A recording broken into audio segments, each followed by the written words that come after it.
It was a war that lasted 8 long years, consumed over 1 million lives, drained two nations to the brink of collapse, and yet somehow remains one of the least understood conflicts of the modern era. How did two neighboring countries with shared history, culture, and religion end up fighting the longest conventional war of the 20th century?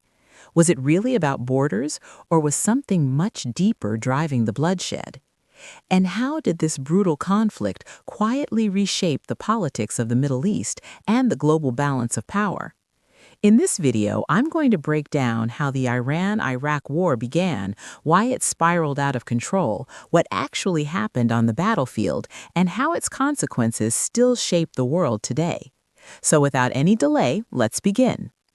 To understand the Iran-Iraq war, we need to go back before the first shots were fired, before the trenches, the missiles, and the chemical weapons. The roots of this war lie in history, ideology, and fear. Iran and Iraq had long been uneasy neighbors, divided not only by borders but by identity. Iraq was a largely Arab nation, while Iran was Persian.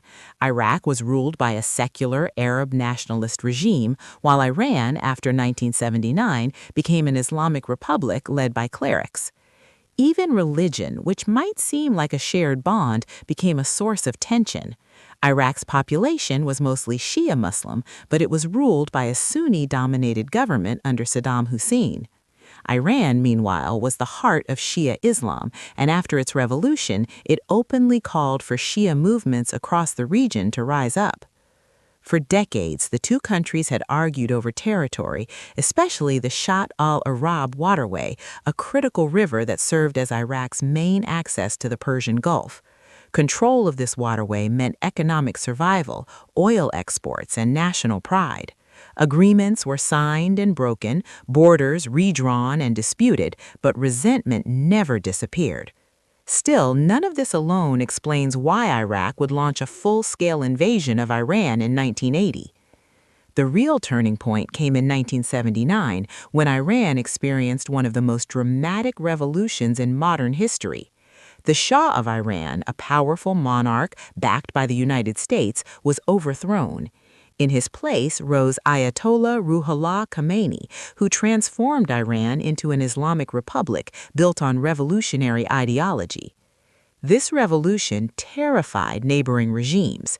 Iran was no longer just a state, it was a message. Khomeini openly spoke about exporting the revolution, encouraging oppressed Muslims, especially Shias, to overthrow secular and monarchic governments across the Middle East. No one felt more threatened than Saddam Hussein. Saddam was ambitious, calculating, and eager to position Iraq as the dominant power in the Arab world. He saw Iran's revolution not as a sign of strength, but as weakness. Iran's military had been purged of senior officers loyal to the Shah. Its economy was unstable. Its new government was still consolidating power. To Saddam, this looked like the perfect opportunity.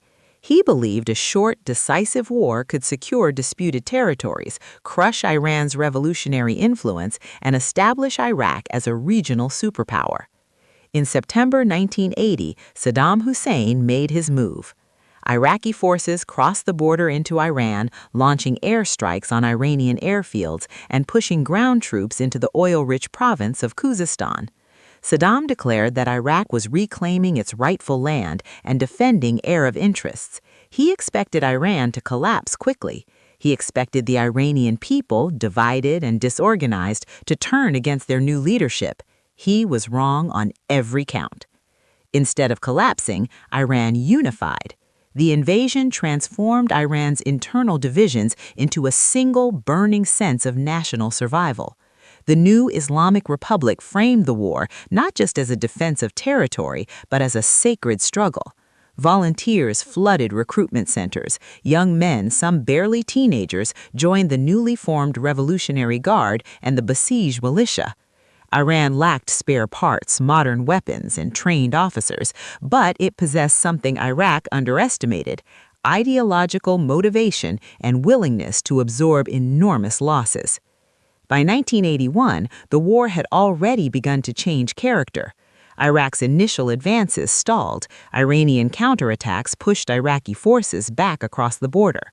What Saddam hoped would be a quick victory became a grinding stalemate. Trench warfare emerged along the front lines, eerily reminiscent of World War I. Waves of Iranian infantry charged fortified Iraqi positions. Casualties mounted rapidly. Neither side was willing to back down. As the war dragged on, it became increasingly brutal. Cities were bombarded, oil facilities were targeted. Civilians became victims not by accident, but by strategy. Both sides launched missile attacks on each other's population centers in what became known as the War of the Cities. Fear became a daily reality for millions of ordinary people who had no control over the conflict consuming their lives. The international community watched, but rarely intervened to stop the bloodshed. In fact, many global powers quietly chose sides. Iraq, despite starting the war, received extensive support from Western countries, Arab states, and even the Soviet Union.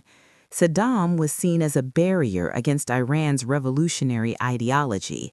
Iran, isolated and sanctioned, turned inward, relying on domestic production, smuggling networks, and sheer determination to sustain its war effort. By the mid-1980s, the Iran-Iraq War had become something far larger than a border dispute. It was a war of attrition, ideology, and survival. Chemical weapons were used on the battlefield. Oil tankers were attacked in the Persian Gulf, threatening global energy supplies. The conflict began to draw in outside powers indirectly, turning the region into a dangerous chessboard. And still, neither side would stop. For Saddam Hussein, retreat meant humiliation and political vulnerability at home. For Iran's leadership, compromise meant betraying the blood already spilled and the revolutionary ideals they claimed to defend. Victory became less about gains and more about endurance, about who could suffer longer without breaking. By the time the war entered its later years, it was clear that there would be no quick resolution.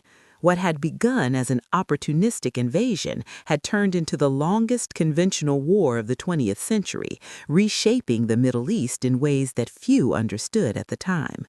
And this was only the beginning. By late 1981, it was clear that Saddam Hussein's original plan had failed. What he had imagined as a swift invasion that would cripple Iran and secure regional dominance had turned into something far more dangerous. Iranian forces, despite being disorganized at the start, had stopped the Iraqi advance and were now regrouping. The revolutionary leadership in Tehran saw this moment not just as a military opportunity, but as a moral and ideological turning point. The war was reframed as a sacred defense of Islam and the revolution itself. Retreat was no longer an option. Survival had turned into revenge. Iran began mobilizing its population on a scale rarely seen in modern warfare. The regular army was reinforced by the Islamic Revolutionary Guard Corps, a new force built not on conventional training, but on loyalty to the revolution. Alongside them were the Basij, volunteer militias made up of teenagers, students, laborers, and ordinary citizens who believed they were fighting a holy war. Many had minimal training and outdated weapons, but what they lacked in equipment, they made up for in sheer numbers and ideological motivation. This was not a war Iran intended to win quickly. It was a war Iran intended to endure. By 1982, Iran launched a series of counteroffensives that shocked the Iraqi command. Iraqi forces, which had been trained to fight conventional battles, struggled against Iran's human wave tactics. Iranian troops advanced across minefields, often suffering horrific casualties, but gradually pushing Iraqi units back across the border. Cities like Khorramshahr, once captured by Iraq at great cost, were retaken in brutal street fighting. Saddam Hussein was forced to announce a withdrawal to pre-war borders, hoping Iran would accept a ceasefire and declare victory. But Iran refused. For Tehran, stopping at the border meant leaving Saddam Hussein in power, free to rebuild and threaten Iran again. The war's goal shifted decisively from defense to overthrow. Iranian leaders believed Saddam must be removed to ensure lasting security and to export their revolutionary ideology beyond Iran's borders. What followed was one of the most critical turning points of the entire conflict. Iran crossed into Iraqi territory, transforming the war from a defensive struggle into an all-out regional confrontation. Once the fighting moved into Iraq, the dynamics changed completely. Iraqi cities and oil facilities came under direct threat, and Saddam responded by mobilizing the full resources of the Iraqi state. Massive conscription drives expanded the Iraqi army into one of the largest in the world. Soviet and Western arms poured into Baghdad despite ideological differences, because regional powers feared an Iranian victory far more than an Iraqi one.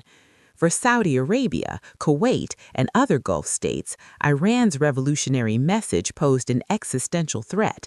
They quietly funded Iraq, seeing Saddam as a brutal but necessary barrier against revolutionary Islam. As the war intensified, it became increasingly industrial and mechanized. Artillery duels lasted for days. Tank battles stretched across deserts and marshlands. Both sides dug elaborate trench systems, eerily reminiscent of World War I. The front lines barely moved, but casualties mounted relentlessly. The war settled into a grinding stalemate, defined by attrition rather than maneuver. Victory was no longer about conquering territory, it was about outlasting the enemy. One of the most horrifying aspects of this phase was Iraq's use of chemical weapons. Facing Iranian assaults that relied on mass infantry charges, Iraqi commanders turned to poison gas as a tactical solution. Mustard gas and nerve agents were deployed against Iranian troops, often with devastating effectiveness. Soldiers suffocated in trenches, blinded or burned by chemicals that international law had long banned. The world largely looked away. Intelligence agencies were aware of Iraq's actions, but geopolitical interests outweighed moral outrage. Preventing an Iranian victory mattered more than enforcing international norms. Iranian forces continued to advance despite chemical attacks, absorbing losses that would have broken most modern armies. The leadership in Tehran framed these deaths as martyrdom, reinforcing the religious narrative of sacrifice. Memorial posters appeared across Iranian cities, showing fallen soldiers smiling beneath verses from the Quran. The war penetrated every aspect of daily life. Schools taught children about the front lines. Families sent multiple sons to fight. The line between civilian and soldier blurred as the entire nation became part of the war effort. By the mid-1980s, the conflict expanded beyond land battles. Both sides targeted oil facilities, ports, and shipping lanes in what became known as the Tanker War. Missiles and airstrikes hit oil tankers in the Persian Gulf, threatening global energy supplies. International shipping routes became battlegrounds, drawing in external powers. The United States, while officially neutral, began escorting tankers to ensure the flow of oil. Naval clashes occurred, and the war's reach extended far beyond the Iran-Iraq border. The air war added another layer of destruction. Cities were bombed, civilians killed, and infrastructure shattered. Baghdad and Tehran were both targeted in missile exchanges, designed to break morale rather than achieve military objectives. These War of the Cities campaigns terrorized civilian populations, turning apartment blocks into ruins and forcing families into shelters night after night. Neither side gained a decisive advantage, but the psychological damage was immense. Inside Iraq, Saddam Hussein tightened his grip on power. The war became a tool of internal control. Dissent was crushed, and loyalty to the state was enforced through fear. Minority groups, particularly the Kurds, suffered brutally. Entire villages were destroyed under the justification of preventing collaboration with Iran. The war allowed Saddam to militarize Iraqi society completely, turning survival into obedience. In Iran, the war strengthened the Islamic Republic rather than weakening it. Internal political rivals were sidelined or eliminated under the banner of unity. The Revolutionary Guard expanded its influence, becoming not just a military force, but a political and economic powerhouse. What began as a chaotic post-revolutionary state slowly transformed into a hardened war machine shaped by 8 years of continuous conflict.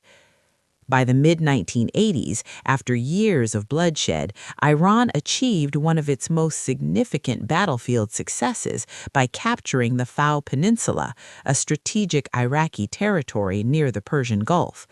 This victory threatened Iraq's access to the sea and sent shockwaves through the region. Gulf states panicked. Western governments increased their support for Iraq.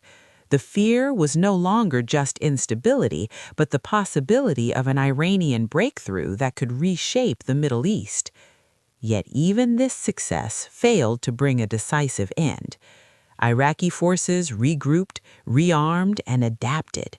Chemical weapons were used on an even larger scale. Iran, exhausted but determined, pressed on. Both nations were now trapped in a war neither could win, yet neither could abandon without facing political collapse. By the late 1980s, the Iran-Iraq War had become a black hole of resources, lives, and hope. Millions were dead or wounded. Entire cities lay in ruins. Economies were shattered. A generation had grown up knowing nothing but war.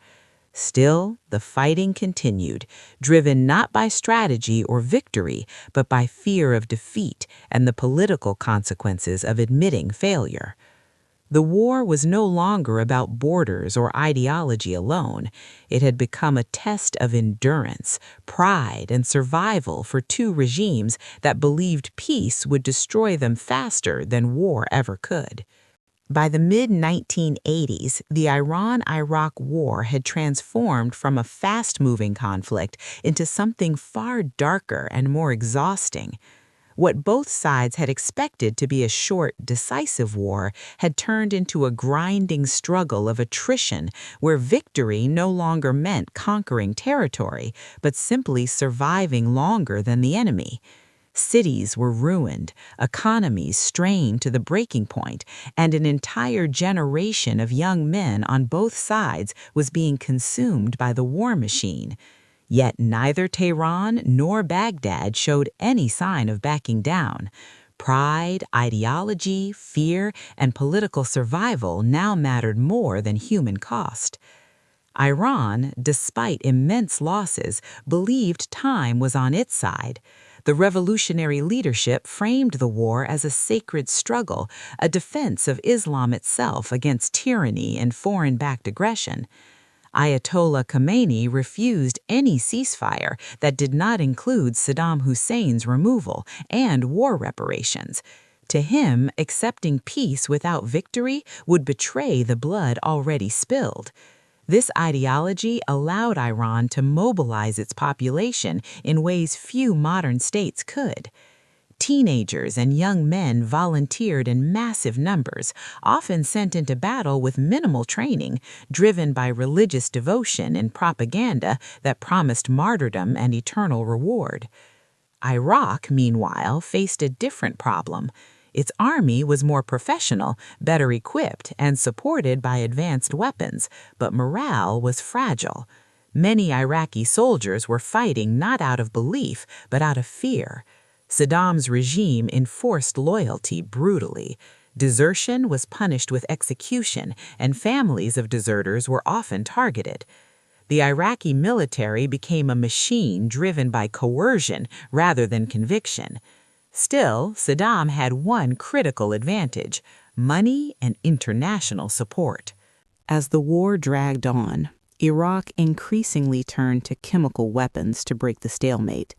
Mustard gas and nerve agents were used on Iranian troops, particularly during major offensives where human wave tactics threatened to overwhelm Iraqi defenses. These attacks were devastating. Entire Iranian units were wiped out or left permanently injured. The world knew chemical weapons were being used, but global reaction was muted. Many Western governments, while officially condemning chemical warfare, quietly viewed Iraq as a necessary counterbalance to revolutionary Iran. Silence, in this case, became complicity. The conflict soon expanded beyond the battlefield and into the skies and seas. Both sides launched missile and air attacks on each other's cities in what became known as the War of the Cities. Tehran, Baghdad, Basra, Isfahan, no urban center felt safe. Civilians became targets, not by accident, but by strategy. Each side hoped that terrorizing the population would weaken morale and force political collapse. Instead, it hardened resolve. Families slept in basements, children grew up under air raid sirens, and fear became a normal part of daily life. At sea, the war entered a dangerous new phase.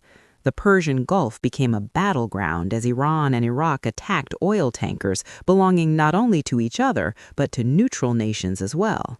This tanker war threatened global oil supplies and dragged international powers directly into the conflict. Kuwait and Saudi Arabia, fearing Iranian retaliation, requested protection from Western navies. The United States began escorting tankers through the Gulf, effectively inserting itself into the war without formally declaring involvement. Tensions escalated rapidly. Iranian forces targeted shipping lanes, laid naval mines, and harassed vessels they believed were aiding Iraq. The U.S. Navy responded with force, destroying Iranian oil platforms and engaging Iranian naval units. The conflict was now no longer just Iran versus Iraq. It had become entangled with global superpower interests. One of the most tragic moments came in 1988, when a U.S. Navy warship mistakenly shot down Iran Air Flight 655, killing all 290 civilians aboard. The incident sent shockwaves through Iran and deepened its sense of isolation and injustice. Meanwhile, on land, the war remained deadlocked. Iranian offensives continued, often suffering catastrophic casualties for minimal gains. Iraqi defenses, reinforced with foreign weapons, held firm. Both sides were bleeding, but neither could deliver a decisive blow. The front lines barely moved, yet the cost in lives climbed relentlessly. Estimates suggest that by this stage, hundreds of thousands were already dead, with millions more wounded or displaced. Inside Iran, the strain was becoming impossible to ignore. The economy was collapsing under sanctions, war expenses, and infrastructure destruction. Oil exports were disrupted, industries struggled, and everyday life became a battle for survival. Public enthusiasm for the war began to fade, though openly opposing it remained dangerous. Families who had already lost sons were being asked to sacrifice again. The promise of quick victory had long vanished, replaced by exhaustion and quiet despair. Iraq faced its own crises. Although supported financially by Gulf states and politically by major powers, Saddam's regime was drowning in debt. The Iraqi economy was heavily militarized, and the country's future depended on winning, or at least not losing, the war. Saddam could not afford defeat. His survival, and possibly his life, depended on projecting strength, even as the foundations beneath him weakened. By the late 1980s, it was clear that the war had reached a point where continuation no longer served rational interests. Neither side could win outright. Neither side could retreat without losing legitimacy. The battlefield had become a prison, locking both nations into endless violence. It was at this moment that international pressure intensified. The United Nations pushed for a ceasefire under Resolution 598, calling for an end to hostilities, withdrawal to pre-war borders, and negotiations.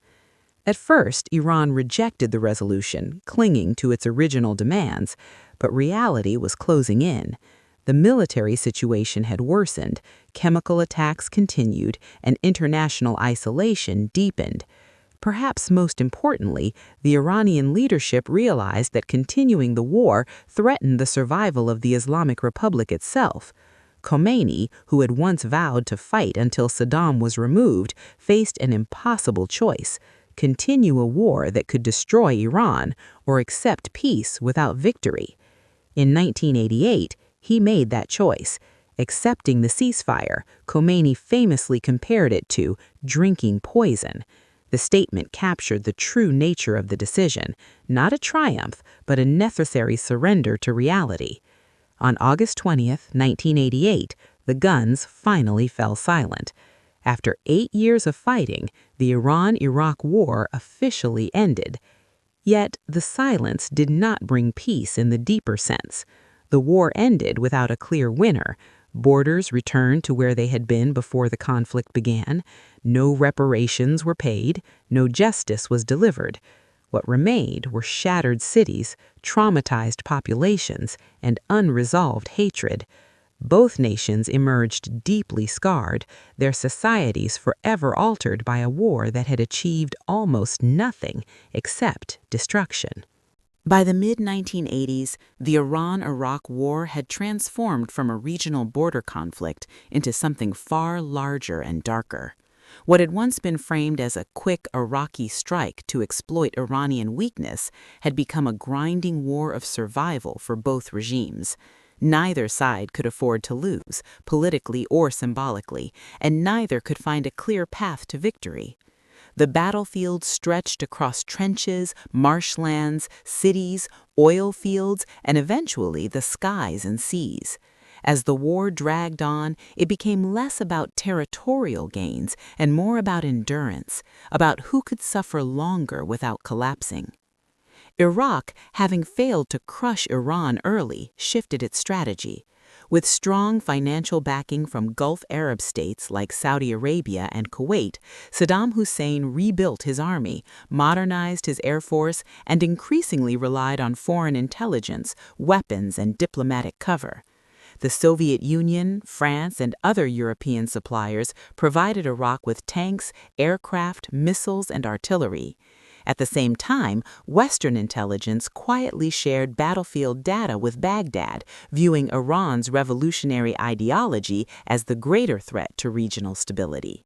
This external support gave Iraq breathing space, but it also encouraged Saddam to escalate in ways that would permanently stain the war's legacy.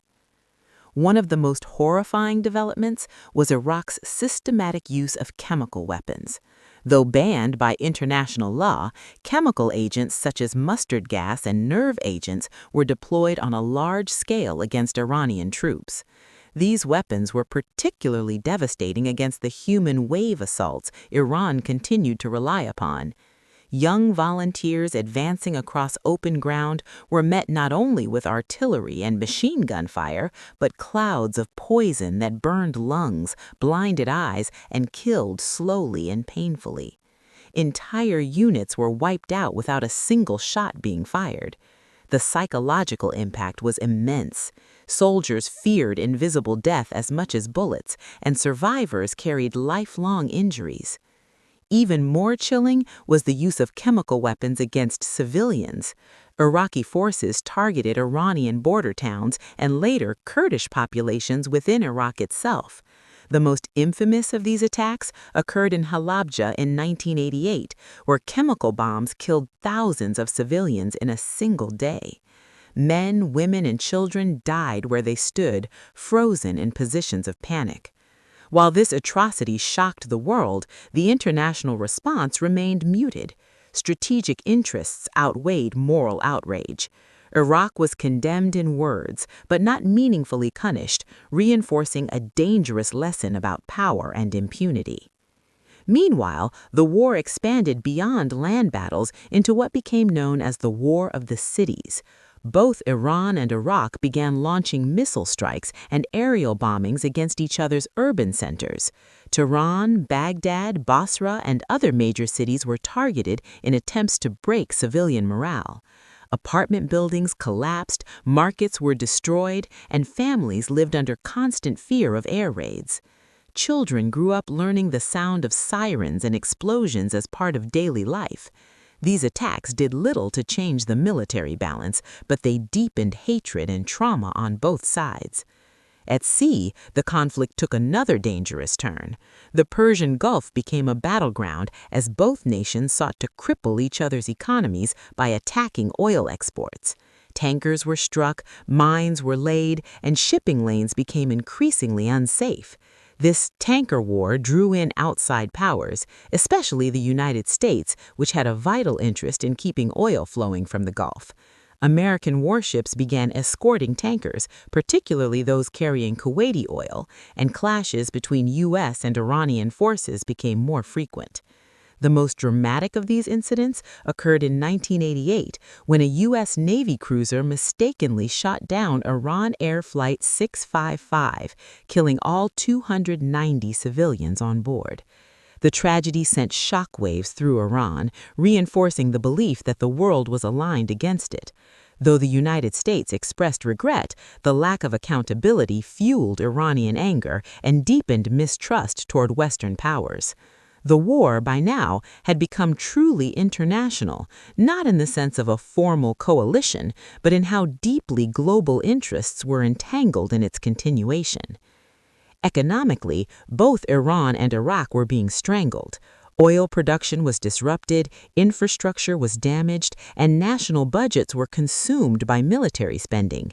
Iraq, once wealthy, plunged into massive debt, particularly to Gulf states. Iran, under sanctions and isolation, struggled to maintain basic supplies for its population. Inflation soared, living standards fell, and exhaustion spread among civilians who had endured years of hardship with no end in sight. Yet, despite this exhaustion, neither leadership was willing to compromise. For Saddam Hussein, accepting anything less than victory would undermine his image as a strong man and leave him vulnerable at home and abroad. For Iran's leadership, particularly Ayatollah Khomeini, ending the war without achieving its ideological goals felt like a betrayal of the revolution and the sacrifices made by millions. Martyrdom had become central to the Iranian narrative, and backing down risked eroding the legitimacy of the Islamic Republic itself. Militarily, the late years of the war settled into a brutal stalemate. Iran launched repeated offensives aimed at Basra, hoping to deliver a decisive blow that would force Iraq to negotiate on Iranian terms. These attacks were costly and largely unsuccessful. Iraqi defenses, strengthened by trenches, minefields, and chemical weapons, held firm. Each failed offensive drained Iran's manpower and morale further. At the same time, Iraq avoided large-scale invasions of Iranian territory, focusing instead on defense, air power, and attrition. By 1987 and 1988, signs of collapse were appearing. Iran faced shortages of trained soldiers, equipment, and public patience. The revolutionary fervor that had sustained the war effort was fading, replaced by quiet grief and fatigue. Even within Iran's leadership, voices began to argue that continuing the war was unsustainable. The cost had become unbearable, not only in lives lost, but in the future of the nation itself. International pressure also intensified. The United Nations, which had largely failed to stop the war earlier, pushed harder for a ceasefire under Resolution 598. This resolution called for an end to hostilities, withdrawal to recognized borders, and negotiations under international supervision. For years, Iran had rejected such proposals, viewing them as biased toward Iraq. But by 1988, reality forced a painful reassessment. Ayatollah Khomeini eventually agreed to accept the ceasefire, famously comparing the decision to drinking poison. It was an admission that the war could not be won, only endured. When the guns finally fell silent in August 1988, neither side could claim victory. Borders remained almost exactly where they had been 8 years earlier.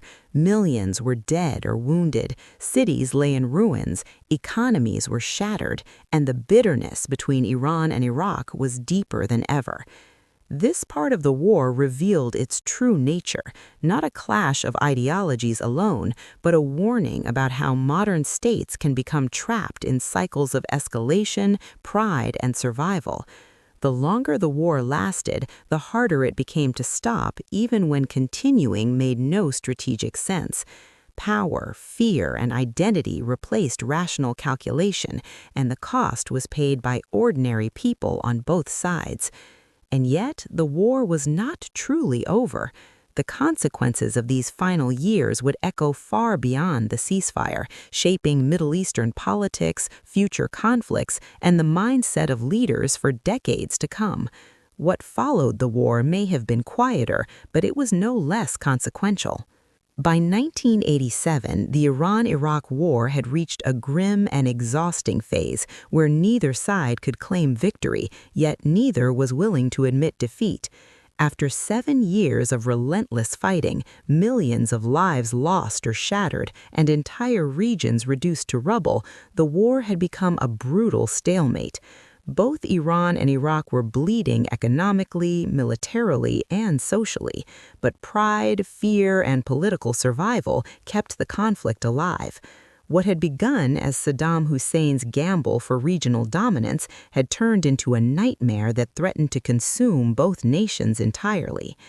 Iraq, despite early failures, had managed to stabilize its front lines with massive foreign support. Weapons poured in from the Soviet Union, France, and other European states, while financial aid from Saudi Arabia, Kuwait, and other Gulf monarchies kept Baghdad afloat. Saddam's regime increasingly relied on chemical weapons to break Iranian advances, using mustard gas and nerve agents on a scale unseen since World War I.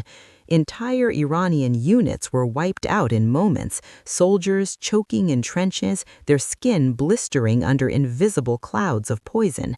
The international response was muted at best. While evidence of chemical warfare was undeniable, geopolitical interests ensured that Iraq faced little real punishment. Iran, meanwhile, was reaching the limits of what human sacrifice could achieve. The revolutionary fervor that had sustained wave after wave of volunteers began to fade as casualties mounted into the hundreds of thousands. Entire generations of young Iranian men had been consumed by the war.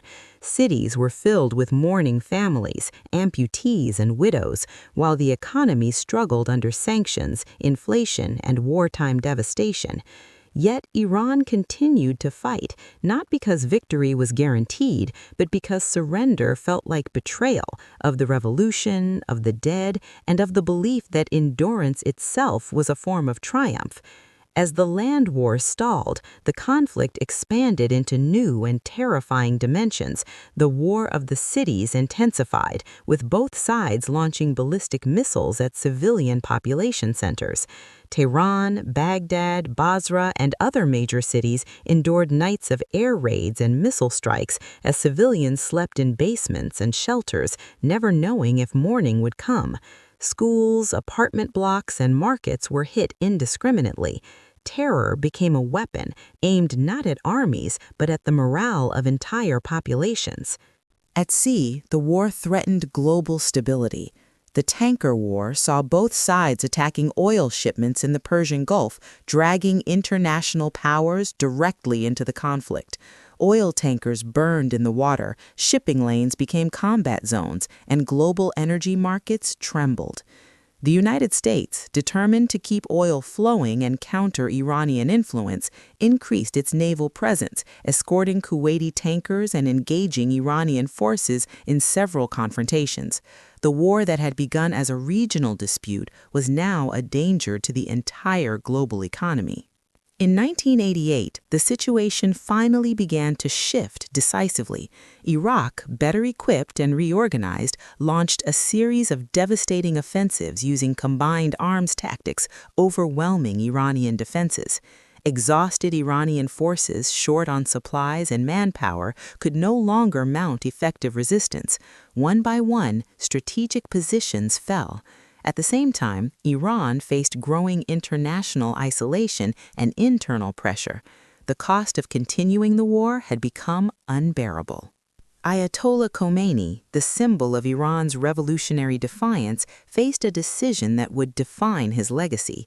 Accepting a ceasefire meant acknowledging that years of sacrifice had not produced victory.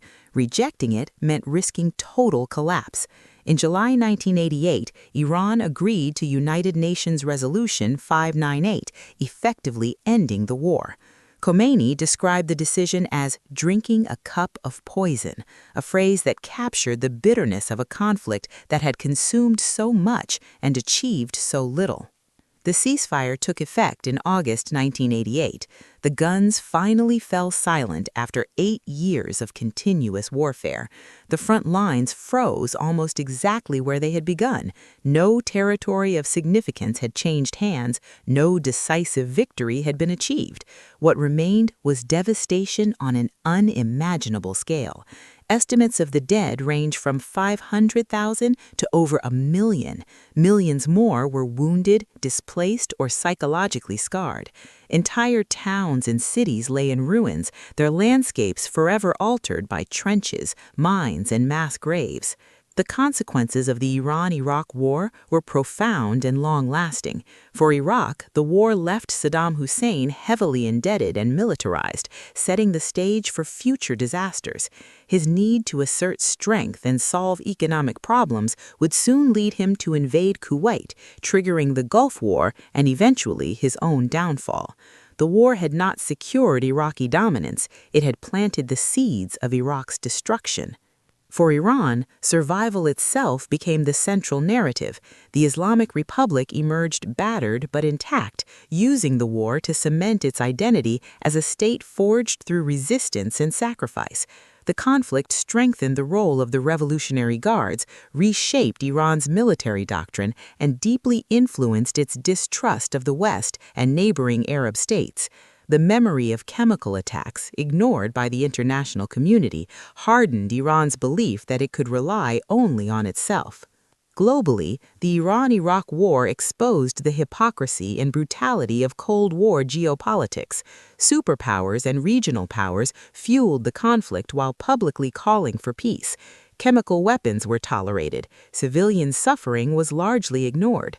The war demonstrated how regional conflicts could be prolonged not by ideology alone, but by international interests, arms sales, and strategic calculations. Perhaps the most haunting legacy of the Iran-Iraq War is how little it is remembered compared to its scale. Overshadowed by later conflicts, it remains one of the deadliest and longest conventional wars in modern history, a war where victory was an illusion and endurance became the only measure of success. It stands as a warning about how nationalism, fear, and unchecked power can trap nations in cycles of destruction with no clear end. In the end, the Iran-Iraq War did not redraw borders or create a new world order. Instead, it reshaped mentalities, hardened regimes, and left scars that still influence Middle Eastern politics today. It showed that wars do not need clear goals to continue, only pride, anger, and the refusal to admit failure. And that leaves us with a final question to think about. When a war ends exactly where it began, after millions have suffered and died, who truly wins, and how can nations avoid repeating the same tragedy again? Share your thoughts in the comments.